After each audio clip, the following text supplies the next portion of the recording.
pessoal, tudo bem? Meu nome é Carolina e hoje eu vim trazer um conteúdo para vocês sobre sucesso do cliente, né? Customer Success. Primeiramente, então, falando um pouquinho sobre mim, eu sou formada em Engenharia de Produção Civil pela UFSC, me formei em 2013, depois disso fiquei 2 anos fora, morando fora, e voltei para o Brasil e resolvi dar uma reinventada na carreira, né? Migrando para a área de tecnologia. Hoje eu sou analista de CS na Total Voice, uma das patrocinadoras do evento. A Total Voice é um CPaaS, né, uma plataforma de comunicação como um serviço. A gente fornece, então, uma API de voz e de texto para que as empresas, tanto da área de negócios como desenvolvedores, consigam integrar, então, a comunicação dentro das suas soluções, né, dentro dos seus softwares. Então, vamos falar um pouquinho sobre CS dentro da indústria, né? Essa estratégia aí que é tão forte na área da tecnologia, mas que a gente vai mostrar aqui que não é só nessa área que CS se aplica. Vamos para a nossa apresentação. Então, o Customer Success como estratégia de inovação na indústria. Um pouquinho aí sobre o que eu vou trazer para vocês. Então, primeiramente, né, o que é o Customer Success, o que ele não é, o conceito, o que é uma gestão de CS, qual que é o panorama dessa profissão hoje em dia, o porquê aplicar o Customer Success na indústria e como fazer isso. Trouxe também aí 3 casos de sucesso em empresas tradicionais. Uma delas ali é a Unilever, né, um caso dentro de uma indústria mesmo. E por último, um caso de uso dentro da Total Voice para trazer aí o sucesso para o nosso cliente nesse ramo. Bom, vamos lá, mas o que é CS, né? É um jogo? Não, CS não é um jogo, né? Primeiramente, então, vou falar para vocês o que não é CS, né? Para a gente quebrar aí alguns estigmas, alguns conceitos que a galera tem errado na cabeça. Então, o CS não é só um pós-venda, né? Ele é muito mais do que isso. Apesar de ele acontecer após o processo de venda, né? Após a entrada do cliente para a nossa empresa, ele não é só esse pós-venda, esse conceito antigo que a gente tinha.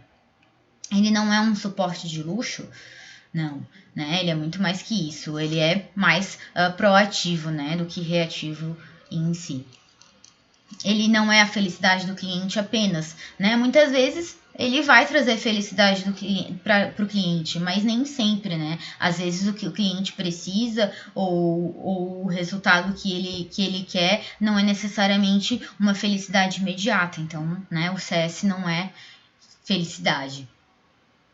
O CS, então, como eu já comentei, não é só para SaaS, né? Empresas de software as a service, é muito mais que isso. CS, como diz o Matheus Pestano, CEO do Sense Data, CS é para qualquer empresa que tenha clientes e que tenha lucro a médio e longo prazo, né? Então, a maioria das empresas se encaixam nessa definição, indústrias inclusive, né? Então, a gente vê ali que CS não é só para SaaS. O CS ele não é um gerente de conta, né? Muitas vezes nós temos ali CS focados com contato mais high touch, que a gente fala, né? Contatos mais frequentes que se assemelham aí aos famosos gerentes de conta, mas não é só isso, né? O CS às vezes abraça uma carteira de clientes muito maior, né? Utilizando aí então muitas vezes de automação. O CS ele não é o salvador do churn, né? O famoso churn aí que muita gente já deve ter ouvido falar, que nada mais é do que, né, o cancelamento. O cancelamento ou o deixar de ser cliente, né? A perda de um cliente, deixar de usar o teu produto ou o teu serviço, né? Esse churn pode ser relativo dependendo do teu modelo de negócio. E o churn o que é? Ele é uma consequência da empresa como um todo, né? De todas as áreas, mas o CS está ali para monitorar esse número, para calcular, para apresentar para a empresa, para tentar, para identificar ali, investigar os causadores desse churn, mas não é ele que consegue salvar isso, né? Então a gente tem que ter isso na mente também. E ele não é apenas uma área, a gente vai ver ali que o CS ele é muito mais do que isso, né? Ele é uma filosofia, ele é um mindset que tem que tá na empresa como um todo.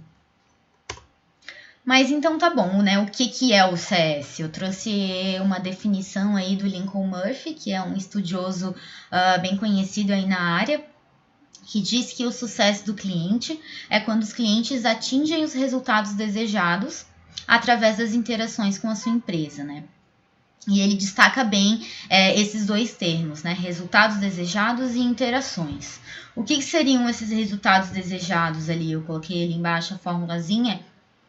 Então, seria o conjunto do resultado necessário, né? O que o cliente precisa alcançar com a minha solução, né? Com que seria com o meu produto, né? Que seria o método para ele alcançar esse resultado e como que ele vai alcançar isso, né? Qual que é a experiência apropriada desse meu cliente? Será que todos os meus clientes têm a mesma experiência apropriada? Né? Será que um meu cliente que é desenvolvedor, ele tem a mesma experiência apropriada que o cara lá, um executivo de negócios, business, que às vezes precisa de um contato mais humano pelo telefone, enfim? Não, né? Então, ele deixa bem claro, então, que esse resultado desejado é esse conjunto, né? Resultado necessário, como e experiência apropriada ali, né? O como, então. Outra parte dessa definição, então, seria as interações com a sua empresa, né? Que é o ciclo de vida. O life cycle do meu cliente. Então, desde lá da entrada dele ali no marketing, nas vendas, até ele realmente usando, consumindo o meu produto, ou ele no onboarding, na adoção, integração, no suporte, renovação, ou às vezes assistência técnica, qualquer tipo de contato que ele tem com a minha empresa, né? Então, isso que é o CS. É quando o meu cliente atinge esse resultado desejado, com essa experiência apropriada, interagindo com a minha empresa em todos esses níveis. Então, mais um pouquinho então, sobre o que é CS. Então, como eu já comentei, ele é uma cultura, né? Uma filosofia, um mindset. E tudo isso é propósito e é marca, né? Se eu tô com o meu cliente lá satisfeito, ele vai falar bem da minha marca, né? Então, essa estratégia, ela vai impactar em tudo isso. E basicamente reter, né? Reter o meu cliente, aumentar o lifetime, fazer com que ele fique o maior tempo possível como meu cliente, né? Expandir, fazer com que ele compre mais. E ter clientes promotores, né? Novamente ali falando de marca, ter clientes que advoguem pela minha marca. Né, que melhor propaganda do que o boca a boca, né? O meu cliente lá falando bem de mim. E aí, então, eu trouxe qual que é a diferença do CS, né, do Customer Success, e do CSM, né, da gestão de CS. Então, o que é o Customer Success Management? Eu trouxe aí também outra definição do Lincoln, que diz que a gestão do sucesso do cliente é o processo de direcionar o cliente para alcançar o resultado desejado, né? Esse resultado desejado que a gente já comentou, né? O conjunto do que ele precisa e como, né? Com qual experiência. E ele diz ali, então, que esse resultado está em constante evolução, né? Então, esse meu cliente ele tem níveis de maturidade. Será que é interessante, assim que ele entra para minha empresa, assim que ele vira meu cliente, eu já oferecer uma solução super complexa, eu já oferecer um produto super complexo, cheio de features? Ou não? Será que é melhor eu acompanhar essa evolução aos poucos? Oferecer uma coisa mais simples, que supre a necessidade dele ali no começo, e depois, quando ele começar a evoluir, eu começar a inserir coisas mais complexas, né? Então, é entender realmente o meu cliente, direcionar ele para esse resultado e saber identificar ali que esse resultado ele vai mudar, né? Esse meu cliente ele vai evoluir. E ali quem faz isso então seriam os nossos CSMs, né? Os nossos gerentes de sucesso do cliente, que nada mais são do que os advogados do cliente dentro da nossa empresa. Então ali os CSMs estão ali para realmente brigar ali pelo meu cliente dentro da empresa, seja lá na área de produto, na área comercial, no suporte, onde for necessário eu vou lá e vou defender o meu cliente para ajudar ele, então, direcionar ele a alcançar esse resultado desejado. E a gestão de CS também, ela tem que ser data-driven, né? Ela tem que ser orientada a dados, né? E o que é essa orientação a dados? É a gente ter insights acionáveis com ações proativas e conversas contextualizadas, né? Então, usar esses dados e para tomar ações que tem que ser proativas. Então, ter uma conversa contextualizada, né? Não adianta eu entrar em contato com o meu cliente oferecendo o produto X se ele ainda não está nesse nível de maturidade, né? Por exemplo, num banco, eu vou ligar para o meu cliente e vou oferecer um investimento, sendo que ele está lá com a conta negativa, com saldo no vermelho, né? Não tem sentido, não é contextualizado isso. Então, é saber, né, utilizar esses dados da melhor forma e agir no momento certo, na hora certa. Então, aí eu trouxe outros tópicos aí sobre o que é gestão de CS, ele citando inclusive o André D'Onofrio, que é um amigo aí, um estudioso da área, inclusive aqui de Florianópolis, que fala então que CS ele começa na segmentação, né? A gestão de CS começa na segmentação, que é um diferenciador. Eu vou segmentar a minha base de clientes de acordo com as experiências apropriadas que ele tem, né? Então eu vou dividir ali, agrupar em experiências semelhantes, né? E vou agir de forma diferente para cada segmento. Então, CS também é o que? Orquestração de dados, instrumentação, operacionalização, muitas vezes através de automatizações, é uma comunicação, né? Como eu falei, na hora certa, no momento certo, muitas vezes ali tem uma régua de contatos, né? Os touch points bonitinhos, intervenção. Gestão de CS é também expansão, né? O tal do upsell e do cross-sell, expandir a minha base ali, fazer que o meu cliente consuma mais, compre mais, enfim. Além disso, o CS também, os CSMs, né, alimentam a empresa com dados, com feedback sobre os meus clientes, com métricas, são elas, né, churn, o CAC, que é o custo de aquisição dos meus clientes, o LTV, o Lifetime Value, o tempo de vida do cliente, né, o que ele consumiu nesse tempo de vida, o consumo como um todo, enfim, né, existem diversas métricas.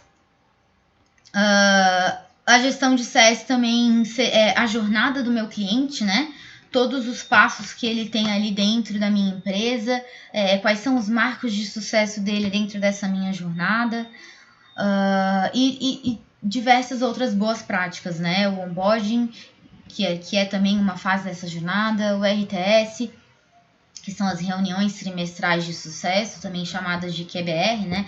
Quarters Business Reviews, que são as reuniões feitas geralmente com clientes com um ticket médio um pouco maior, né? Os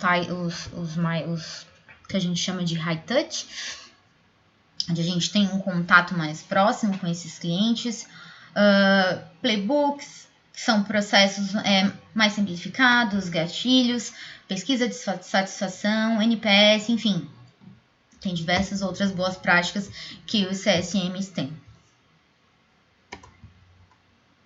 Então eu trouxe aí para vocês a evolução e a importância do CS dentro desse panorama global aí. O CS, então, inicialmente, ele era... a gente vivia nessa era on-premise, né? Bem reativo, suporte ao cliente, onde a gente tratava bugs e features apenas sobre demanda, evoluindo, então, para a era da satisfação do cliente, ainda bastante reativa, os famosos, né, SACs, mas já começando a olhar um pouquinho para o meu cliente, né?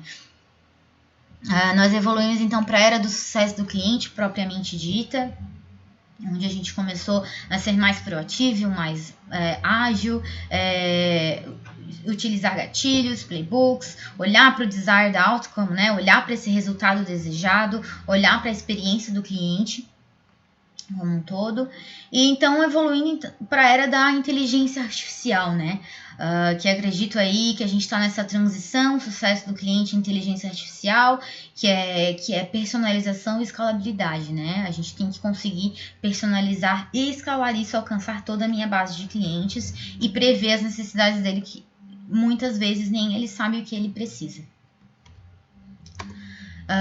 Um pouquinho então sobre como está essa profissão no mundo. É uma informação aí do LinkedIn. Hoje em dia, nós temos mais de 30 mil profissionais de CS no mundo, sendo que no Brasil nós tivemos um crescimento aí de 52% de profissionais do ano passado para cá. E a profissão de CS está entre as 10 profissões mais promissoras do ano de 2019, né? E o Brasil é o maior polo da América Latina, com profissionais de CS aí com mais de 2.500 profissionais, como a gente consegue ver ali no mapa. Mas então tá, né? Vamos falar um pouquinho de CS na indústria. Por quê? Por que CS na indústria? Como eu já comentei, então o CS não é só para empresas de tecnologia, né? Não é só para SaaS. Como o próprio Matheus Pestana fala, CS é para empresas que tenham clientes com lucro a médio e longo prazo, né? Uma indústria se encaixa nisso, com certeza, né? Então, por que aplicar CS na indústria? Citando o Matheus ali de novo, ele sempre fala, o seu cliente mudou. Tu tem que mudar com ele, né? Chegou a hora de você mudar com ele. Não dá pra gente ficar ali estático fazendo da mesma forma, porque ele mudou. A gente tem que mudar junto com ele, evoluir junto com ele. Então ele fala, né, desse novo mindset que o nosso cliente tem, um mindset ágil, personalizado, simples e focado na experiência, né? Não é só utilizar o meu produto ali bonitinho, é uma experiência como um todo, uma percepção de valor como um todo. Né? E a estratégia de CS, ela foca muito na retenção do cliente, né?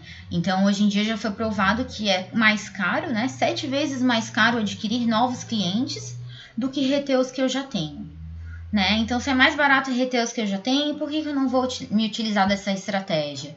E automaticamente ali, né, trabalhar em cima dessa base que eu já tenho, gerando novas oportunidades de negócio, né, novas demandas, às vezes novos produtos, novas features, e expandindo, né, essa base através de upsell e de cross-sell. Isso são coisas que o CS foca também. Além disso, né, eu vou me utilizar de dados e informações sobre o meu cliente que possivelmente eu já tenho, né?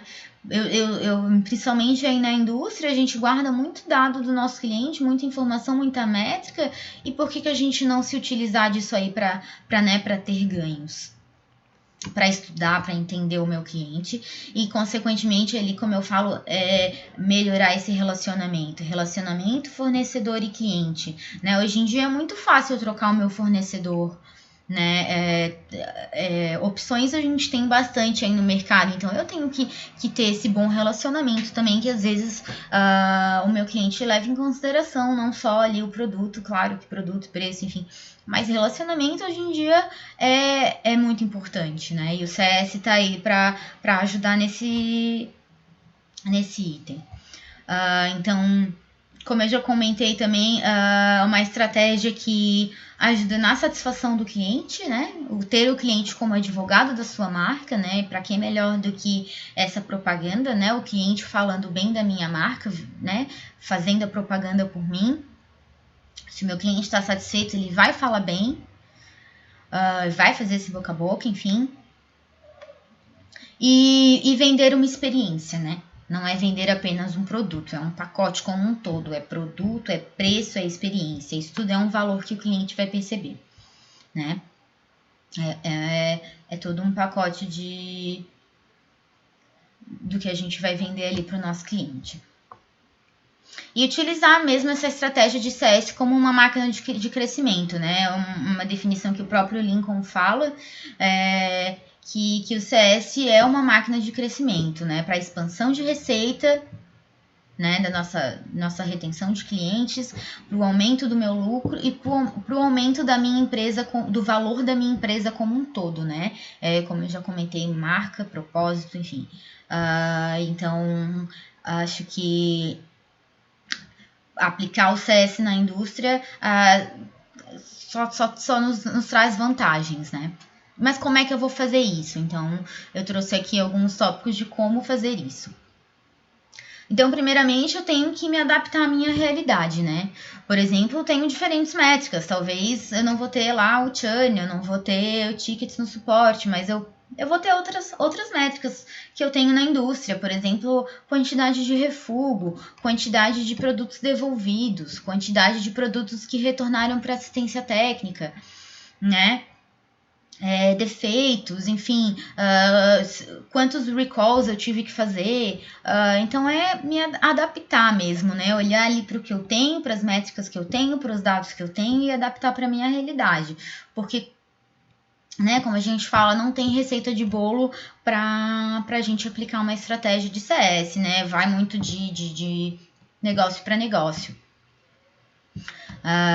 E também, né, quebrar paradigmas, né, cultura, novamente, conseguir aplicar o CS como uma cultura na empresa como um todo, e desde lá do C-Level, né, do meu CEO, até todas as minhas outras áreas abaixo dele, né, começando ali de dentro para fora, essa educação, né, essa evangelização, começando então pelos meus colaboradores e para os meus clientes também, né, eu também preciso educar os meus clientes. Será que ele está utilizando o meu produto da forma certa? Será que eu eduquei ele para saber utilizar, né? Às vezes ele volta lá com o produto para devolver ou para assistência técnica porque simplesmente ele não usou da forma correta. Então é minha culpa também, né? Eu preciso educar esse meu cliente. Identificar práticas já existentes, né? Muitas vezes a gente já faz sucesso do cliente, mas a gente, né, chama de outro nome ou nem sabe o que está fazendo, né? Então, identificar essas práticas já existentes e unificar isso e comunicar isso para a empresa inteira, né? Isso é bem importante, comunicação, tá todo mundo ali na mesma página, com o mesmo mindset, com o mesmo pensamento. Né? Outro item, então, são as mudanças que têm que ser feitas de forma gradual. Né? Eu não vou conseguir mudar a cabeça das pessoas ali na minha empresa do dia para a noite. Tem que ser uma mudança gradual. Eu tenho que pensar numa estratégia que vai ser feita aos poucos e eu vou aos poucos implantando isso. Né? E começar ali mesmo por entender o meu cliente, né? Em como que eu vou antecipar as necessidades dele, né? Como eu falei, ser proativo. Então, eu preciso entender a necessidade dele, às vezes antes mesmo dele, né? E como é que eu vou fazer isso? Através dos dados que eu tenho, né? Utilizando estratégias baseadas, pensando em dados e em resultados, né? Não é só olhar para dado e não fazer nada. Eu tenho que agir em cima desses dados para alcançar esses resultados. Né? E eu coloco ali também de ter uma plataforma de gestão de CS para a gente conseguir centralizar todos esses dados do meu cliente e olhar para eles como um todo e pensar, poxa, tá, o meu cliente é assim assado, eu tenho tantos segmentos de acordo com as experiências apropriadas que são, sei lá, 3, 4, 5 que eu tenho ali dentro da minha base de clientes e eu vou agir das diferentes formas para cada segmento e alcançar todos os meus clientes, né? Então, eu acho que, como eu já falei, não tem receita de bolo. Claro que tem diversas outras formas aí de a gente colocar o CS, implantar o CS na indústria. Eu trouxe aí algumas para vocês. Mas é isso, né? Começar aí olhando para o que a gente já tem e entendendo o nosso cliente. Eu trouxe aí também os 3 casos de sucesso, né? Em empresas tradicionais que resolveram se utilizar dessa estratégia de CS. São 3 casos que eu assisti num evento que teve do Sense Data. O Sense Data é uma plataforma de gestão de CS. E são cases de sucesso deles também, além da estratégia de CS, né? Eu trouxe então a Unilever, que é um case bem legal da indústria mesmo. E o que a Unilever fez, né? Ela criou uma startup dentro da própria Unilever, a EUB, né? Um e-commerce de distribuição. Então, eles criaram uma nova empresa com um novo CNPJ, né, uma nova cultura, uma cultura, né, de startup e um novo jeito de trabalhar, né, completamente digital. Por que eles fizeram isso, né? Eles precisavam aproximar a Unilever do pequeno varejo, né? Esses revendedores dos produtos deles, porque eles estavam perdendo esses revendedores do pequeno varejo para os grandes atacadistas, né? A gente sabe que hoje em dia é muito comum e é muito acessível esses grandes atacadistas. Eu posso ir lá comprar em quantidade por um bom preço e revender isso no meu pequeno varejo. Então a Unilever estava começando a perder esses clientes e ela precisou se reaproximar, né? Então ela como que ela fez isso, né? Ela se utilizou dessa nova empresa com uma estratégia de CS juntamente com uma estratégia de marketing digital para conseguir se reaproximar e levar sucesso para todos os clientes, né? Com ações rápidas, ela precisava gerar ações rápidas, né? Porque isso estava, né, acontecendo de forma rápida, de uma forma escalável, né? Alcançar todo mundo. E como é que ela fez isso também? Através de uma plataforma digital integrada com o Omnichannel online e offline, né? Então, ela estava ali se comunicando com esses clientes dela o tempo inteiro. Ela focou bastante também no atendimento a esses clientes, então, né, um saque humanizado, que eles chamaram de UAU. E ela mudou a lógica e a estrutura de vendas. Então, não era mais um vendedor ali vendendo produtos para os meus revendedores. Eu tinha, então, um consultor, né? O seu consultor lá que realmente dava uma consultoria para os meus revendedores e tentava vender essas soluções. O que será que é interessante para esse pequeno varejo? Quais produtos é interessante ele vender? Será que é interessante ele manter um estoque? Quais são os mix de produtos que ele pode colocar ali, quantidades mínimas, enfim, toda uma consultoria para aquele revendedor, né? E assim, como eu já falei, vendendo experiência, né? Não estava só vendendo o produto, ele estava vendendo experiência para esse pequeno varejista. Quais são os resultados, então, que a IUB teve? Em 4 meses, ela percebeu uma relevância no faturamento, né? Conseguiu reverter mais de 50 clientes que abandonaram a compra, né? Conseguiram trazerem eles de volta. Dobraram o ticket médio dos clientes. Cresceram mais de 50% o número de produtos que cada cliente comprava. Teve ganhos de processo e de pessoal, né? Fazendo mais com menos, enfim, realocando essas pessoas. E conseguiram implantar programas de fidelidade e calendários promocionais através da Sense Data, trazendo então aí bastante valor, né, para os seus clientes, para esses pequenos varejistas. Então é um case bem legal, né, que usou a estratégia de CS para se reinserir ali naquele mercado daquele tipo de cliente. Um outro caso legal é o do Santander, não é uma indústria, mas é uma empresa aí do ramo bem tradicional, né, um banco, que também teve que mudar o seu mindset, né, e começou ali, então, através de uma prioridade, que era o digitômetro, né, então eles tinham que transformar tudo digital, né, para conseguir, então, alcançar todos os seus clientes. E eles comprovaram um impacto para os acionistas e para o dono da empresa através de NPS e receita. O que mais que eles fizeram? Eles tiveram que evangelizar a organização, né? Novamente ali cultura, filosofia. Montaram um time diverso e trabalharam com conversas conectadas com o momento de vida do cliente, né? Como eu já falei, utilizar dados para se ter conversas contextualizadas, né?